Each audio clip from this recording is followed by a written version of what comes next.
This is Optimal Health Daily, episode 1989, How to Win the Battle Against Your Chair by Jodie Arnot with drjennybrockis.com.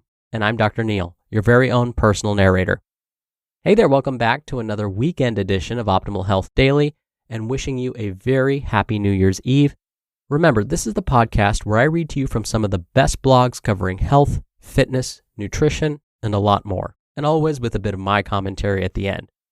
All right, let's keep this intro nice and short because I'm sure you're getting ready to celebrate the new year, so let's get right to it as we optimize your life. How to Win the Battle Against Your Chair by Jodie Arnot with drjennybrockis.com. 2 years ago, for the first time in my working life, my job involved me sitting for most of the day.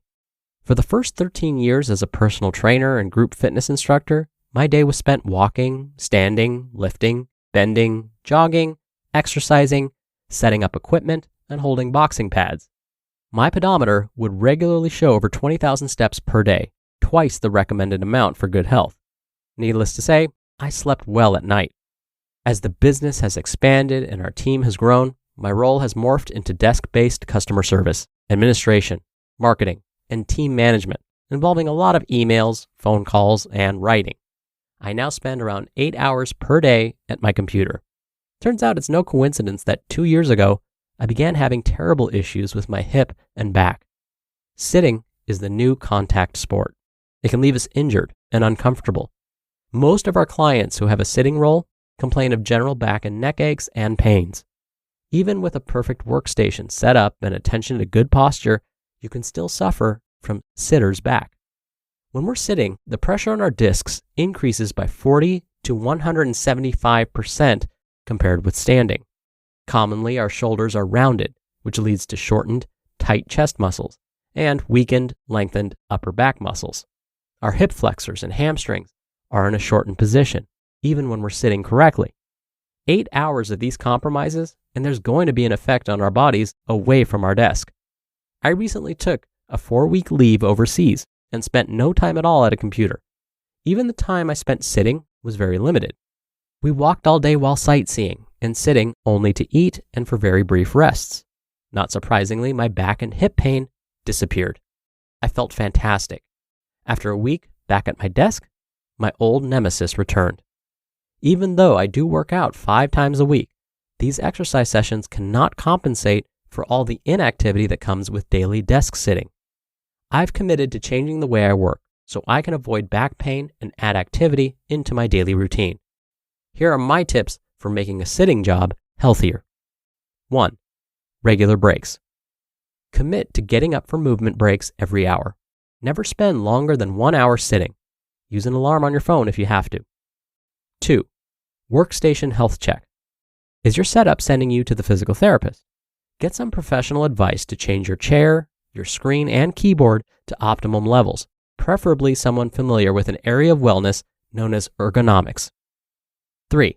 Lunch times. Use your lunch break to move.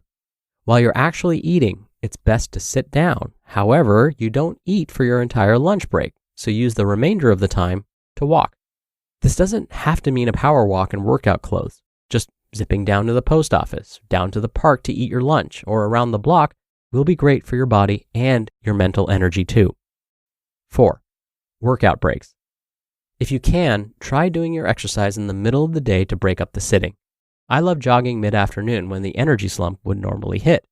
I have friends who get to the gym or jog around the track at lunch and arrive back at the office ready to get back to work. 5. Motivation tools. One of the best ways to become more conscious of your activity levels is to measure your daily steps.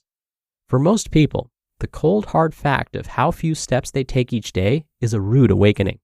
Once you're conscious of your average steps, it's easy to set a goal and motivate yourself to move more. 6.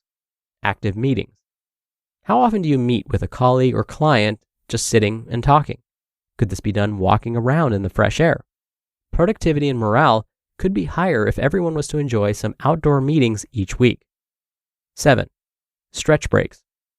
At least once per day, ideally more. Get up and stretch. You don't need to do an entire yoga session. Just a few 30-second stretches spread throughout the day will make a big difference as to how your body feels. 8. Commuting. How do you get to work?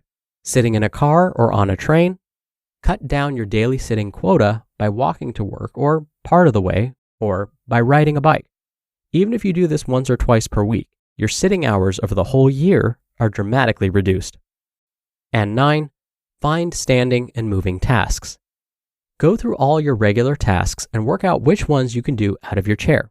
I stand up anytime I'm not typing or using my mouse. For example, standing, I can take phone calls, open mail, and when I'm reading either mail, literature, or large amounts of text on screen. Walking, I can take phone calls, attend meetings, and strategize, plan, and jot down ideas, like make quick notes on your phone app or use a dictation app. And an exercise bike. I can research, answer quick emails, and read. I save all of my research for the iPad. I read fitness blogs and articles, and save useful ones for our newsletter while pedaling and sweating away. I don't recommend being distracted with tasks during all your exercise sessions. However, it's a much healthier way to work once or twice per week. For me, it's movement as medicine. You just listened to the post titled, How to Win the Battle Against Your Chair by Jodie Arnot with drjennybrockus.com. Dr. Neil here for my commentary. If you can stand instead of sit while doing some of your daily chores, that's definitely an improvement. But if you're able to add in some movement while you're standing, that's even better. I'll give you an example. Say you're attending a Zoom meeting and you're allowed to leave your camera off. Something you could do is, while standing, perform some bodyweight squats, or march in place, or perform some bottom kicks. That's where the heels of your foot make contact with your bottom. Or you could perform some arm, shoulder, and chest stretches. Any of these options are great. The key is to work those muscles somehow. Again, standing is good, but moving those muscles is even better.